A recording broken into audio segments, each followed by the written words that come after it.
हमारे पास जो कुछ, मैं इस पर बड़ा डिटेल से बोलूंगा, लेकिन जो हमारे पास है वो भारत के पास नहीं है। हमारे पास काले बकरे हैं, हमारे पास काला जादू है, हमारे पास मुर्शद है, हमारे पास ये सियासत नहीं, ये जिहाद है। हमारे पास जो कुछ है वो इस खित्ते में अब अफगानिस्तान भी छोड़ चुका है जहां हम जाने की ख्वाहिश रखते हैं। हमारी एक न्यूक्लियर पावर, एक आपकी खातून ने अगले दिन साबिक मिनिस्टर ने टीवी चैनल्स पे कहा है कि एक एटॉमिक पावर अमलियात पर चलती रही है 3.5 साल। वो देखे ना, आपके पास जो कुछ है वो किसी के पास नहीं है मेरे ख्याल में। मैं समझता हूं कि ये, लेकिन प्रैक्टिकल, मैं आज अपने कुछ पढ़े लिखे अनपढ़ दोस्तों से आज मैं मुखातब होना चाहता हूं, खासकर जो जरा बात करें भारत की या मोदी जी की बात करें तो या तो उनका इस्लाम खतरे में आ जाता है या फिर उनकी सेल्फ कॉन्फिडेंस जो वो मजरू हो जाता है, हालांकि हकीकत से बहुत दूर है। मैं इससे पहले कि कंपैरिजन करूं आपके फ्रांस के दौरे का, तो मैं ये बताना ये चाहूंगा कि अभी 1.2 बिलियन मिला आपको IMF से, कुछ पैसे सऊदी अरेबिया से आए और शादियाने बज रहे हैं, वर्सेस 595 बिलियन फॉरेन रिजर्व है भारत का। 595 बिलियन डॉलर। और अगर मैं कहूं कि उनसे कुछ सीख लिया जाए तो बदतमीजी के तूफान शुरू हो जाते हैं। अब मैं बताना चाहूंगा कि आज फ्रांस में क्या हुआ है। फ्रांस में क्या, मैं देखना सबसे पहले तो मैं बताना चाहूंगा कि ये 14 जुलाई को सबसे बड़ा जो होगा, मोदी साहब का छठा दौरा है, छठा। और 36 राफेल तैयारे थे, 36 पहले लिए थे, 26 आज ले रहे हैं, 80 हो जाएंगे उनके पास, और 3 स्कॉर्पियन सबमरीन्स ली जाएंगे। चीमा साहब, तैयारे लेना, एक तो पहले मैं ये बताना चाहूंगा कि राफेल तैयारे जो है ये किसके मुकाबले में है? ये F-18 हॉर्नेस तैयारे को सुपर, उससे सुपीरियर एबिलिटी रखता है राफेल। और ये मरीन तैयारा है, ये उनके जो कार्गो शिप्स है उसके ऊपर से चलेगी, उससे भी आगे छोड़े। ये राफेल तैयारे फ्यूचर में अलायंस के साथ मिलकर भारत के अंदर असेंबल होंगे। इसकी काफी 51% ओनरशिप होगी अलायंस की। और दासो अभी जेट तैयारों का अभी कॉन्ट्रैक्ट, अभी वो कहते हैं ना, अभी सूखा नहीं था वो कॉन्ट्रैक्ट, उसकी स्याही अभी सूखी नहीं थी। जो जेट तैयारे भारत के अंदर बनेंगे उनकी उस कॉन्ट्रैक्ट की स्याही अभी सूखी नहीं, ये दूसरा कॉन्ट्रैक्ट बनने जा रहा है। अब उसमें बताना चाहूंगा कि तीनों की तीनों अफवाज वहां जा रही है उनकी इस चीज में हिस्सा लेने के लिए, और उसमें पंजाब रेजिमेंट जा रही है। और पंजाब रेजिमेंट की हिस्ट्री जो है वो 100 साल पुरानी है फ्रांस के अंदर। 19 सितंबर 1915 में 900 सिख शहीद हुए थे पहली जंग अजीम में। ये उसकी हिस्ट्री है। दूसरी सबसे बड़ी हिस्ट्री जो बनने जा रही है कि नेवी का जो दस्ता वहां चलेगा उसको भी एक खातून भारतीय निजात ऑफिसर जो है उसको लीड करेंगी, और जो एयरफोर्स का होगा वो भी उसको भारतीय निजात एक खातून लीड करेंगी। अब ये मैं बताना चाहूंगा, 3 राफेल तैयारे भारत के जो फ्लीट का हिस्सा है वो 14 जुलाई को उस परेड के ऊपर से गुजरेंगे।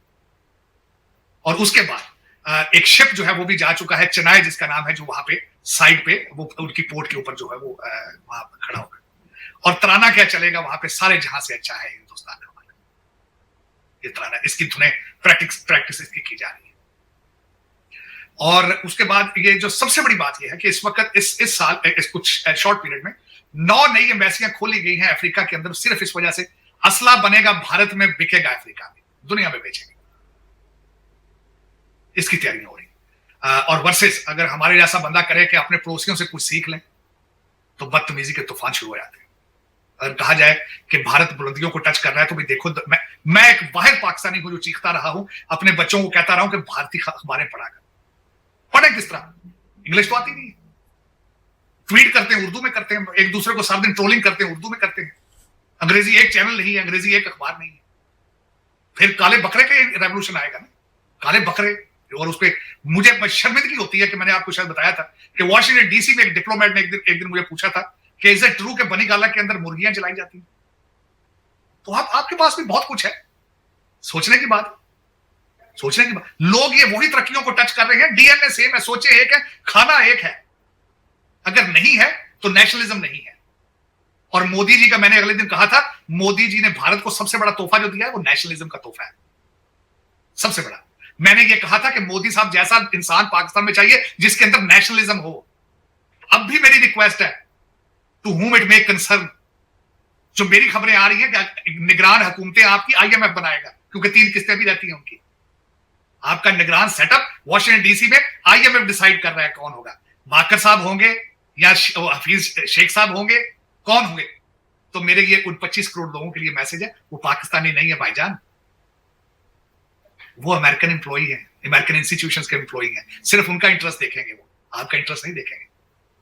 चले, लेकिन ये है कि हमारे जैसे लोग बोलते रहेंगे, एनर्जी वेस्ट करते रहेंगे अपनी, उसकी वजह यह है मादरे मिल्लत है। मेरे जैसा बंदा पाकिस्तान के लिए कर नहीं कुछ सकता, चीखना तो मैं समझता हूं मेरी ड्यूटी है, क्योंकि जिसकी माल जो है 76 साल से ये खराब कर रहे हैं, उसको जलीलो ख्वार कर दिया उन्होंने। और दूसरा ये कि देखें, मैंने शायद आपके पिछले वीलाग में भी कहा था, चीमा साहब, दुख वाली बात है कि दुबई में फैसले हो रहे हैं कि अगले 15 साल बारी बारी किस तरह आएंगे, किस तरह लूटेंगे, क्या करेंगे। देखें और उसके बाद कल किसी ने कहा, जर्नलिस्ट ने, उसने कहा कि 16 अक्टूबर तक कुछ भी नहीं हो सकता इस मुल्क के अंदर, क्योंकि एक एचिसोनियन, एक कोलंबिया यूनिवर्सिटी का, एक कैम्ब्रिज यूनिवर्सिटी का एक ऐसा जुडिशियल ऑफिसर है कि जब तक वो मौजूद है पाकिस्तान में कुछ भी नहीं हो सकता। डेडलॉक पे आ चुका है पाकिस्तान।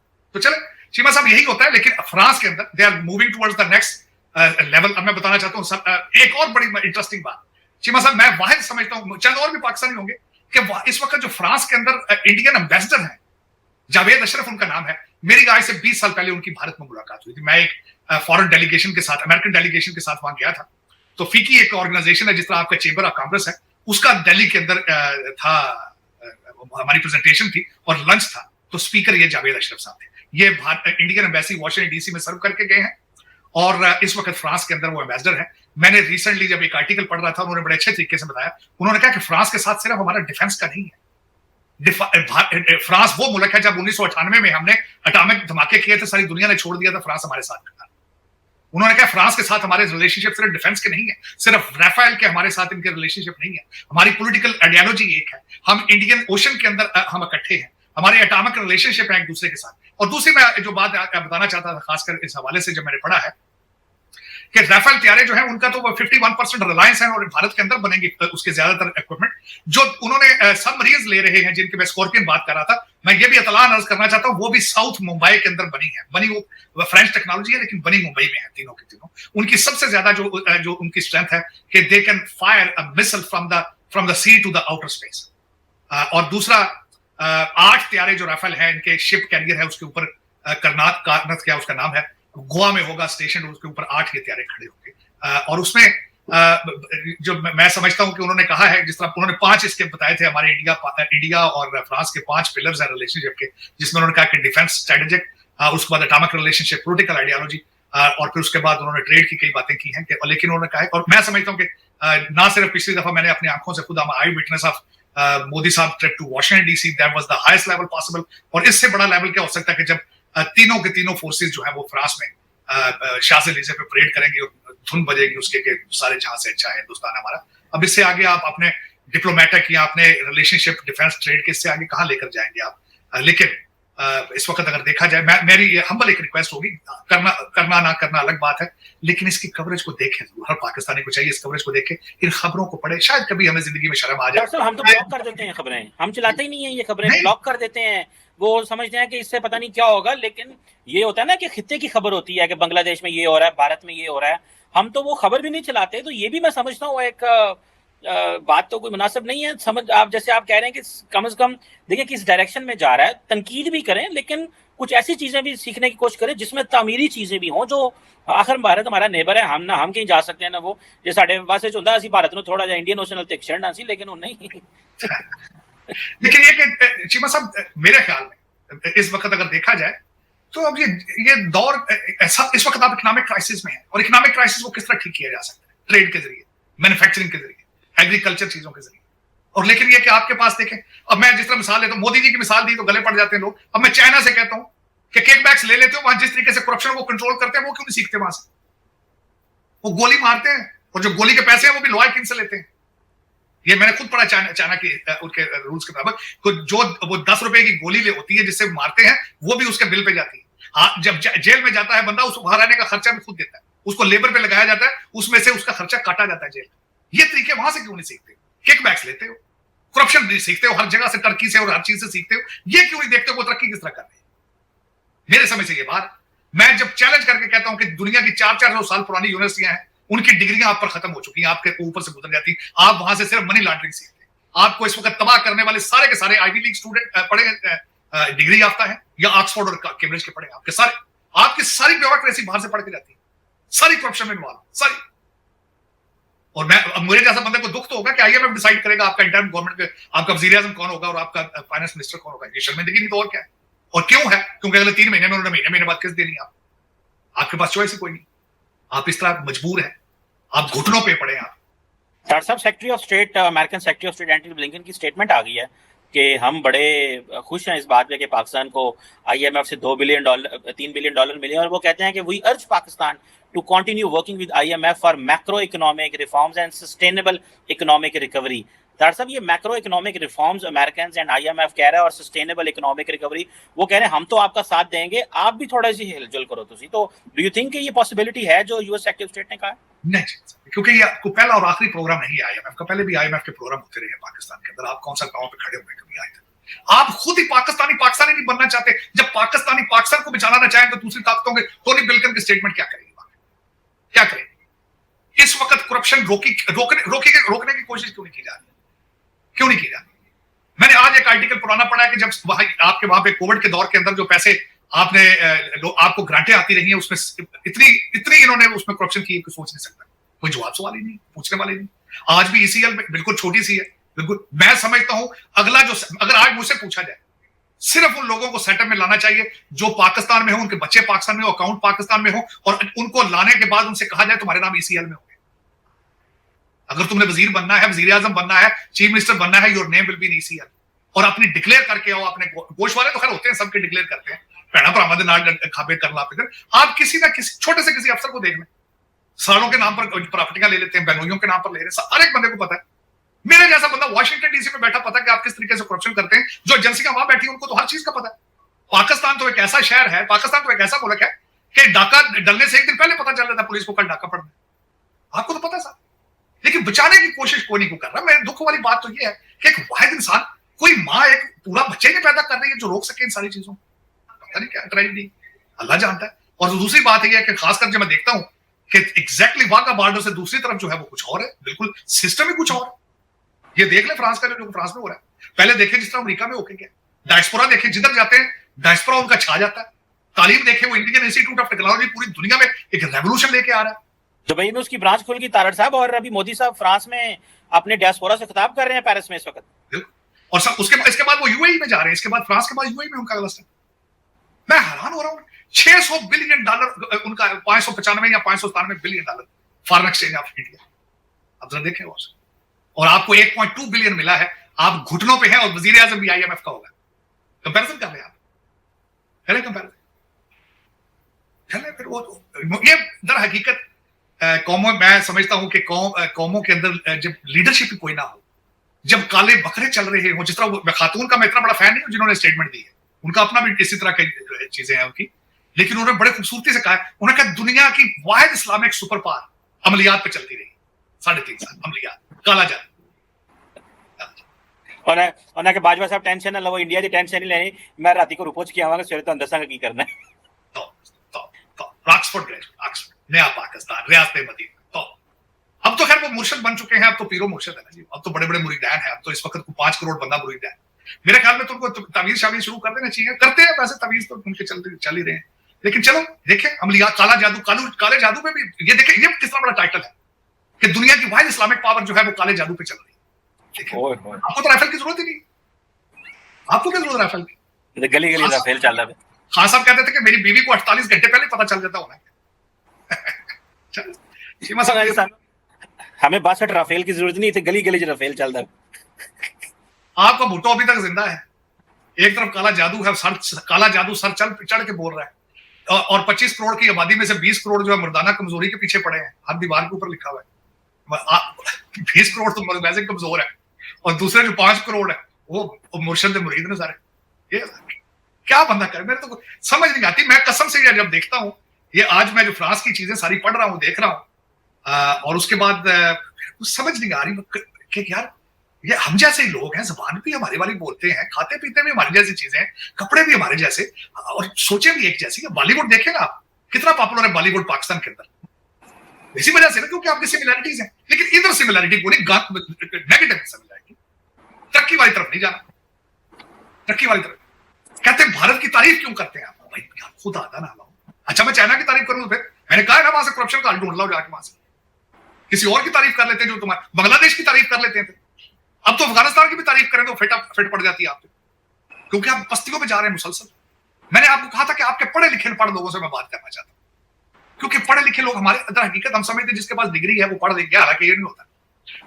ये देखे ना, सारे एमबीबीएस सारे सीएसएस अफसर, अब आप उनको पढ़ा लिखा कहेंगे। यूआईटी के इंजीनियरिंग यूनिवर्सिटी का बंदा अगर सीएसएस कर ले तो आप वो पढ़े लिखे की कैटेगरी में आ जाता है? मेरे ख्याल में नहीं, मेरे ख्याल में। वो एक मिस्त्री, वो मिस्त्री मैकेनिक है, उसने एक फ्रॉड लगाया पाकिस्तान को, उसने एक करप्शन की मशीनरी का हिस्सा बनने के लिए उसने रट्टा लगा के वो सिस्टम में आ गया, अब वो बदला ले रहा है पाकिस्तान से। उसको मैं पढ़ा लिखा नहीं। वाह वाह, तार से बड़ी बात की आपने, रट्टा मार के सिस्टम में आके बदला ले रहा है। वो असल चीज तो वो यही चाहता था कि मुझे पावर मिले, लेकिन उन्होंने क्या रट्टे मार के। मुझे ये बताया, यूएटी से टेक्नोलॉजी, सिविल टेक्नोलॉजी वाले, मैकेनिकल टेक्नोलॉजी वाला बंदा, एमबीबीएस बंदा, सारा कुछ एक इसको करने के बाद अगर सीएसएस इम्तिहान देके सिस्टम में आके तबाही फेरता है तो क्या उसका बदला नहीं ले रहा था? और क्या कर रहा है?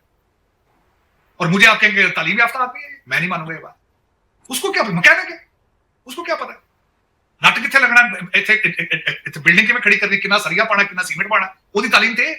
उसको क्या पता कि सोसाइटी में क्या। तो दोस्तों, जैसे कि आपने क्लिप में देखा कि मतलब कि मोदी का डेवलपिंग मॉडल जो है मतलब कि पूरी दुनिया अपना रही है, और भाई उसी को लेकर मतलब कि आगे बढ़ रहे हैं सबके सब। मतलब कि जिस तरीके से मतलब कि भारत के अंदर मतलब कि डेवलपमेंट करी है मोदी ने, वो मतलब काबिल तारीफ है। लेकिन भाई मैं आज की आपको खबर बता देता हूँ कि मतलब कि वो जो सीजेपी का प्रोटेस्ट चल रहा था उसमें धर्मेंद्र प्रधान का इस्तीफा हो गया है, और नए क्या बोलते हैं, नए एजुकेशन मिनिस्टर को मतलब कि गद्दी पे बैठा दिया गया, और मतलब कि नए एजुकेशन मिनिस्टर बन गए हैं भारत के।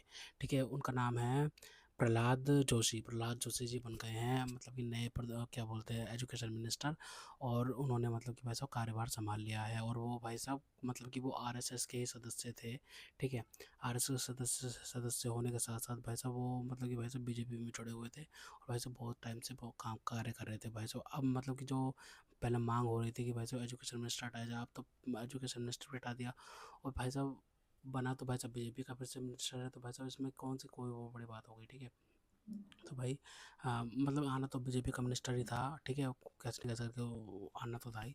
और भाई जिस तरीके से मतलब कि अब ये है कि मैं मतलब कि आप किसी भी चीज़ की मतलब कि दिक्कत होएगी किसी को भी, तो भाई वो प्रोटेस्ट में बैठ जाएगा और प्रोटेस्ट करेंगे सबके सब। और मतलब कि भाई अगर मतलब कि ट्रांसपोर्ट मिनिस्टर जैसे नितिन गडकरी है, उनके उनसे भी अगर दिक्कत होगी तो वो फिर से प्रोटेस्ट में बैठ जाएंगे। तो हर चीज़ का हल ही आप ये प्रोटेस्ट से निकालना चाहते हैं। मतलब कि भाई पहले की सरकारें थी जहाँ पे प्रोटेस्ट होते रहते थे भाई, तो सरकार हिलती नहीं थी। लेकिन भाई साहब क्या बोलते हैं, मोदी सरकार जो झुकी है, लेकिन वो बच्चों के सामने झुकी है।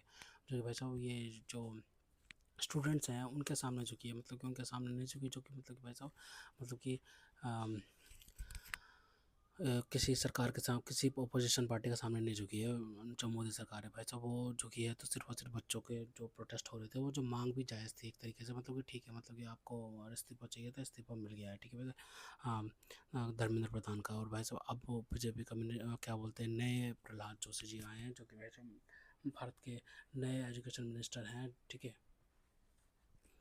जो कि नए बन गए हैं। ठीक है, तो भाई हम बात कर रहे थे मोदी के डेवलपिंग मॉडल पर। डेवलपिंग मॉडल जो है प्राइम मिनिस्टर नरेंद्र मोदी का, हमने क्या बोलते हैं, हम जानते हैं कि वैसे 3 बार के प्रधान क्या बोलते 3 बार के मुख्यमंत्री रहे हैं प्राइम मिनिस्टर नरेंद्र मोदी गुजरात के। और गुजरात में जिस तरीके से उन्होंने काम किया है मतलब कि बहुत अच्छे तरीके से मतलब कि सारी चीज़ें उन्होंने करी है गुजरात के अंदर। तो भाई उसी चीज़ से पता चलता है कि भाई साहब कि कितनी मतलब कि डेवलपमेंट के मतलब कि तजुर्बा है उनको, एक्सपीरियंस है। वैसे ही आप 2014 से लेके 2026 तक भारत के प्रधानमंत्री हैं, और भाई साहब एक एक चीज़ उन्होंने मतलब डेवलप करी है भारत के अंदर। सड़कें देख लो, सड़कें इतनी मतलब कि भाई साहब सिर्फ भारत के अंदर ही नहीं, भारत के जो बॉर्डर एरियाज़ पे भी है वहाँ पे भी मतलब कि भाई साहब डेवलपमेंट का काम किया गया है।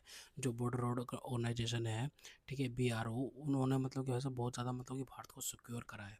जैसे चाइना का बॉर्डर हो गया, पाकिस्तान का बॉर्डर हो गया, नेपाल का बॉर्डर हो गया, क्या बोलते हैं म्यांमार, ये क्या बोलते हैं भूटान वगैरह, बांग्लादेश, सब जगह से मतलब कि भारत को सिक्योर किया गया है। भारत को मतलब कि बॉर्डर एरिया पर ना बहुत ज़्यादा वर्क किया गया है। बॉर्डर एरिया पे मतलब कि घुसपैठ बहुत होती थी। जैसे चाइना है, चाइना मतलब कि वैसे बहुत ज़्यादा घुसपैठ करता था भारत के अंदर।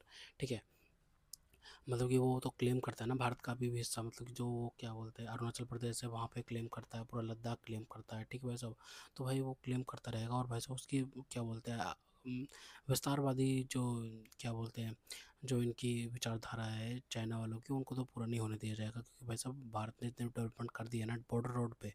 बॉर्डर रोड ऑर्गेनाइजेशन जो भारत की है उसने भाई साहब इतनी डेवलपमेंट कर दी है बॉर्डर एरिया पर कि भाई कोई भी मतलब कि भाई मैली आँख से नहीं दे सकता। कोई भी पड़ोसी जो है हमारा भारत के जो पड़ोसी देश हैं वो मैली आँख से नहीं देख सकते भाई भारत की तरफ। तो ये चीज़ें बहुत अच्छी हुई है। ठीक है, और भाई क्या बोलते हैं, अब जो मतलब सीजेबी, अब मतलब कि अब ये सब अंदाज़ा लगा जाएगा सीजेबी का प्रोटेस्ट अब ख़त्म हो जाना चाहिए भाई, क्योंकि भाई पंजाब में भी जो मतलब कि भाई पेपर लीक हुए हैं फार्मेसी के, तो भाई क्या सीजेपी जो है यूथ पार्टी जो कह रही है कि खुद को कांग्रेस पार्टी जो है वो क्या पंजाब में भी जाएगी, वहाँ पे भी इस्तीफा मांगेगी, तो भाई ये बहुत एक बड़ी तगड़ी वाली बहस वाली बात है कि भाई सब वो उधर उधर क्या बोलते हैं उधर इस्तीफा मांगे, क्योंकि भाई साहब वो तो मांगे हैं, क्योंकि भाई साहब आम आदमी पार्टी ने जो आम आदमी पार्टी का स्पॉन्सर्ड है, स्पॉन्सर्ड जो ये था ना, स्पॉन्सर्ड है ये, ठीक है, जो प्रोटेस्ट था,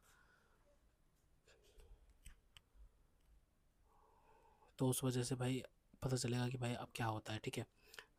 तो खैर से दोस्तों, अगर आपको हमारी वीडियो पसंद है तो कम से व्हाट्सएप पर जो शेयर कीजिएगा, साथ साथ चैनल को सब्सक्राइब करके हमारा मनोरंजन बढ़ेगा, ताकि मैं आपके लिए ऐसी मनोरंजन बनाते रहें। तो गाइस मिलते हैं आपसे अगले वीडियो में, तब तक के लिए जय हिंद।